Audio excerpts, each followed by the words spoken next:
কি কবা মস্ত জ্বৰ কাহ চৰ্দি মাথাৰ বিষ ৰবা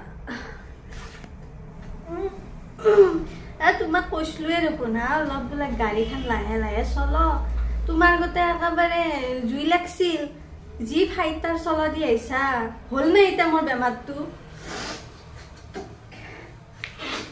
মা আছিল বাচু দে ৰাখো হাও কি আপি কি হৈছে তোৰ জ্বৰ হৈছে কেনেকৈ হ'ল জ্বৰ বেটি কালি সৰস্বতী পূজাৰ ঘূৰা কম হৈছে তোৰ হা কিমান বাৰ ক'লো মই বোলে হাত চুটি ব্লাউজ নিপিন্ধিয়ে তাইৰ পিঠিখন দখাই পেলাই গেলিহে তাই ভাল লাগে নিজকে বৰ সৰস্বতী হেন লগা আছি নে অপেশ্বৰী হেন লগা আছি তোৰ কি হেন লগা আছে কচোন মাই চবেই যায় সেনেকে কিয়নো কম মোৰোতো অলপ থুগাবা মন যায় এতিয়া পাইছা মজাটো মোৰ কেনেকৈ মৰা বাপৰে ঔষধ আনি দিব বুলি ভাবছে হা মই যাম ফাৰ্মাচীত কেনে মাই এইটো মানুহৰ আপি চলি বোলে জ্বৰ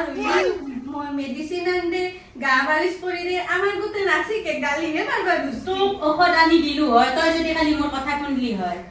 পিঠিখন দখাই গেলিহে আপাগিলাক দখাই দেখে যাবা তোৰ মানে ভাল লাগছিল আৰু এতিয়া সেই আপাগিলা ঔষধ তোক আনি দিবনে ঔষধ বেটি মৰ যাকে মৰা মৰ মই নৰো গিলা ঔষধ আনি দিবা ৰামাই কেনে কৰাই